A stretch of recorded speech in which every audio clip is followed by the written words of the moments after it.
नमस्कार दोस्तों, आप देख रहे हैं 4 PM और मैं हूं आपके साथ सिमरन। राहुल गांधी के वोट चोरी के बाद जहां एक और चुनाव आयोग वोट चोरी को गंदा शब्द बता रही है, तो वहीं बीजेपी सरकार इलेक्शन कमीशन को भंवर में अकेला छोड़ देने पे आमदा हो गई है। दोस्तों, आपको बता दें, बड़ा सबूत सामने आया है कि राहुल गांधी के फर्जी वोटर लिस्ट वाले खुलासे पे बीजेपी उसमें साथ खड़ी हो गई है। बीजेपी के एक दो नहीं कई सांसदों ने खुले तौर पे वोटर लिस्ट में भारी मिस्टेक मानी है। ऐसे में वोटर लिस्ट के फर्जी होने पे लोकसभा चुनाव 2024 रद्द होने की बात सामने आ रही है। ये बात कहां से और कैसे शुरू हुई है और क्यों इस पूरे मामले में सुप्रीम कोर्ट जाने की बात सामने आई है, ये सब कुछ मैं आपको अपनी इस रिपोर्ट में बताने वाली हूं। साथ ही इस पे भी चर्चा करेंगे कि कैसे राहुल गांधी को फंसाने के चक्कर में अनुराग ठाकुर ने बीजेपी को ही फंसा दिया है।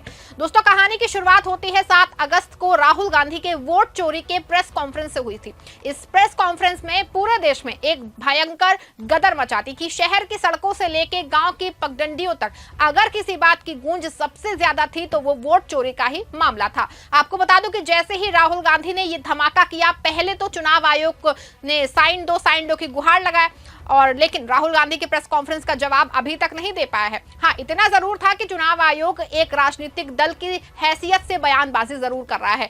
आज चुनाव आयोग ने एक बयान जो है वो जारी किया है जिसमें वोट चोरी को गंदा शब्द बताया है। खबर देखिए, हिंदुस्तान लाइव की खबर है। इसमें साफ तौर पे हेडलाइन में लिखा है कि झूठे नैरेटिव के लिए वोट चोरी जैसे गंदे शब्द का इस्तेमाल ना करें, राहुल गांधी चुनाव आयोग को नसीहत। देखा आपने कि चुनाव आयोग को ये बहुत बुरा लग रहा है और वो वोट चोरी को बहुत ही गंदा शब्द बता रहा है। लेकिन सवाल ये है कि ज्ञानेश कुमार जी, आपके चुनाव आयोग को बयान देने की इतनी जरूरत क्यों है? राहुल गांधी ने जो बातें अपनी प्रेस कॉन्फ्रेंस में कही थी उसके लिए आप भी प्रेस कॉन्फ्रेंस करके राहुल गांधी के सबूतों को झूठा साबित कर दीजिए। आप कह दीजिए कि एक घर में 80 वोट नहीं है, एक वोटर 3-3, 4-4 प्रदेशों में वोटर नहीं है। कह दीजिए कि फर्जी पते पे बहुत से वोटर नहीं है। लेकिन चुनाव आयोग ये सब कुछ नहीं कह रहा, बल्कि वो राजनीतिक दलों के नेताओं की तरह ज्ञान दे रहा है। अरे ज्ञानेश कुमार जी, आपका विभाग तो संवैधानिक संस्था से जुड़ा है, कम से कम इसका तो लिहाज कीजिए कि आप ज्ञान और बयान के बजाय सीधे राहुल गांधी की बातों को गलत साबित कीजिए। लेकिन आपको बता दें दोस्तों कि अभी तक इलेक्शन कमीशन ये काम नहीं कर पाया है। हालांकि इतना जरूर है कि इलेक्शन कमीशन और अमित शाह के करीबी ज्ञानेश कुमार को छोड़ के बीजेपी भागने के प्लान में जरूर दिखाई दे रही है। आपको बता दें कि पिछले दिनों वोट चोरी पे घिरी मोदी सरकार ने पहले सोनिया गांधी का वोटर कार्ड ले आई, तो दूसरी ओर जो है सिद्धारमैया के 3000 फर्जी वोट ढूंढ के ले आए।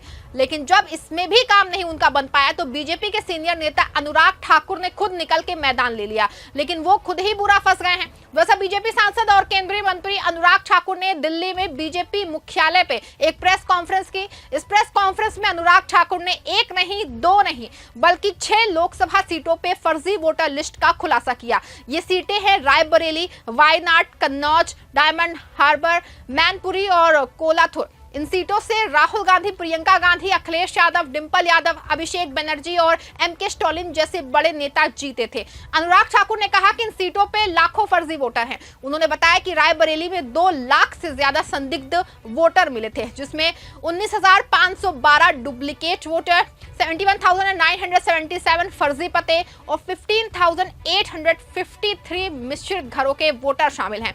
वायनाड में 93,499 संदिग्ध वोटर, जिसमें से 20,438 डुप्लीकेट और 17,450 फर्जी पते वाले वोटर हैं।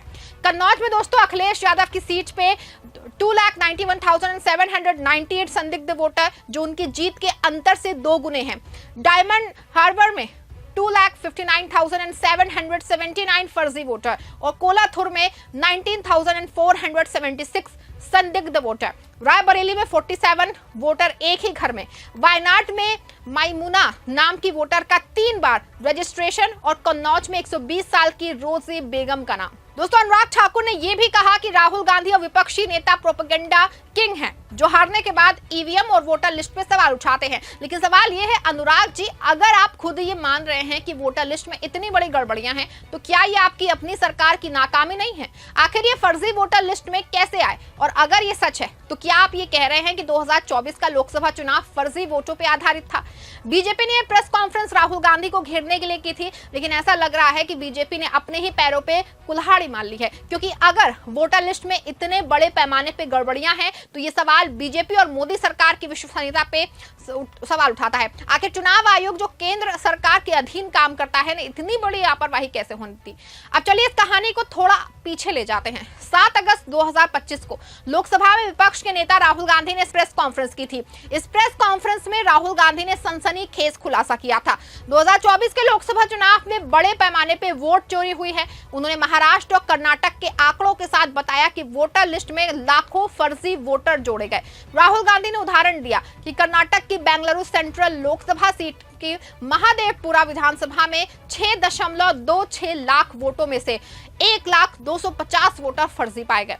इसमें 11,965 डुप्लीकेट वोटर, 40,009 मान्य पते और 10,452 एक ही पते पे दर्जनों वोटर और 4,132 अमान्य फोटो वाले वोटर शामिल थे। महाराष्ट्र में 5 महीने में 40 लाख वोटर रहस्यमयी तरीके से जोड़े गए, लेकिन बीजेपी ने उस समय राहुल गांधी के आरोपों को झूठा और बेबुनियाद बताया।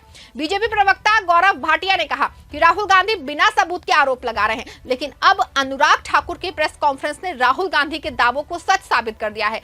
अगर बीजेपी खुद कह रही है कि रायबरेली, वायनाड और कन्नौज जैसी सीटों पर लाखों फर्जी वोटर हैं, तो ये साफ है कि वोट चोरी का मुद्दा कोई प्रोपेगेंडा नहीं था बल्कि हकीकत है। और दोस्तों इस हकीकत को अब बीजेपी ने भी स्वीकार कर लिया है। आपको बता दें कि अब इसी मामले को लेकर 13 अगस्त को कांग्रेस प्रवक्ता पवन खेड़ा ने एक प्रेस कॉन्फ्रेंस की और बीजेपी को आड़े हाथों लिया।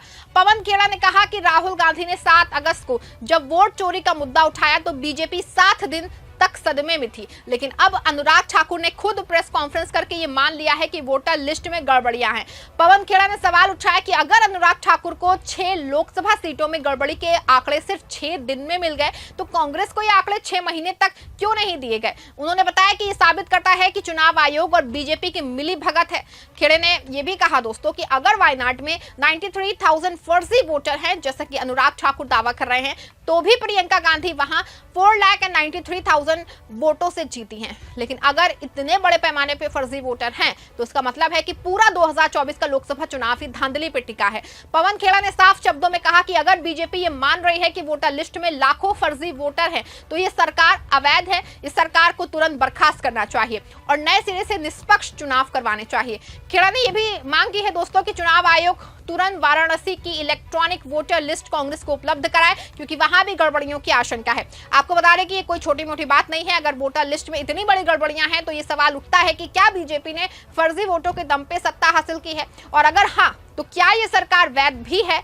अब बात करते हैं इस मामले के सुप्रीम कोर्ट में जाने की। वोटर लिस्ट में फर्जीवाड़े का मुद्दा अब सिर्फ राजनीतिक बयानबाजी तक सीमित नहीं है। बिहार में मतदाता सूची के विशेष गहन पुनरीक्षण को चुनौती देने वाली याचिकाओं पर सुप्रीम कोर्ट में सुनवाई हो रही है। 13 अगस्त 2025 को जस्टिस सूर्यकांत और जस्टिस जयमाल्या बागची की बेंच ने इस मामले पर सुनवाई की। कांग्रेस और अन्य विपक्षी दल दावा कर रहे हैं कि अगर वोटर लिस्ट में इतने बड़े पैमाने पर गड़बड़ियां हैं तो 2024 के लोकसभा चुनाव की वैधता पे सवाल उठता है। पवन खेड़ा ने कहा कि ये मामला अब सुप्रीम कोर्ट ले जाया जाएगा और अगर जरूरत पड़ी तो पूरे लोकसभा चुनाव को रद्द करने की मांग की जाएगी। सुप्रीम कोर्ट इस मामले में दखल देता है और इस साबित हो जाता है कि वोटर लिस्ट में लाखों फर्जी वोटर थे तो ये बीजेपी और मोदी सरकार के लिए बहुत बड़ा झटका होगा। आखिर ये वही बीजेपी है जो सालों से पारदर्शी और निष्पक्ष चुनावों का दावा करती रही है, लेकिन अब जब उनके अपने सांसद ने फर्जी वोटर लिस्ट का खुलासा कर दिया है तो उनकी सारी पोल खुल गई है। दोस्तों सवाल अब सिर्फ रायबरेली, वायनाड या फिर कन्नौज का नहीं है, ये सवाल है पूरे देश के लोकतंत्र का। दोस्तों अगर वोटर लिस्ट में धांधली हुई है तो क्या हमारी चुनी हुई सरकार वाकई में जनता की पसंद है या ये सिर्फ एक बड़ा धोखा है जिसे बीजेपी और चुनाव आयोग ने मिलकर अंजाम दिया है। आपको बता दें कि बीजेपी ने हमेशा कहा है कि भारत का चुनावी सिस्टम दुनिया में सबसे मजबूत है, लेकिन अब जब उनके अपने सांसद अनुराग ठाकुर ने वोटर लिस्ट में गड़बड़ियों का खुलासा किया है तो उनकी सारी बातें खोखली साबित हो रही हैं। बीजेपी ने राहुल गांधी को फंसाने के लिए ये प्रेस कॉन्फ्रेंस की थी, लेकिन अब वो खुद ही अपने जाल में फंस गए हैं। पवन खेड़ा ने सही कहा कि अगर वोटर लिस्ट में इतनी गड़बड़ियां हैं तो ये सरकार अवैध है। बीजेपी और मोदी सरकार ने पिछले 10 सालों में संवैधानिक संस्थाओं को कमजोर करने का कोई मौका नहीं छोड़ा है, चाहे वो चुनाव आयोग हो, जुडिशरी हो या फिर मीडिया। और अब जब उनके अपने नेता ने फर्जी वोटर लिस्ट का खुलासा किया है तो ये साफ है कि बीजेपी का असली चेहरा सबके सामने आ गया है। दोस्तों आपको बता दें कि ये मामला अब सिर्फ बीजेपी बनाम कांग्रेस का नहीं है। कांग्रेस ने साफ कहा है कि ये मामला सुप्रीम कोर्ट जाएगा और अगर जरूरत पड़ी है तो पूरे लोकसभा चुनाव को रद्द करने की मांग की जाएगी। पवन खेड़ा ने सही सवाल उठाया है कि अगर बीजेपी बीजेपी खुद मान रही है तो वोटर लिस्ट में गड़बड़ियां हैं, अगर वो मान रही है तो इस सरकार को सत्ता में रहने का कोई हक नहीं है। इसको तुरंत बर्खास्त करना चाहिए और नए सिरे से निष्पक्ष चुनाव करवाने चाहिए। दोस्तों, आपका पूरे मामले पे क्या मानना है? आप अपनी राय कमेंट में जरूर लिखेगा। खबर को ज्यादा लाइक और शेयर भी करिएगा।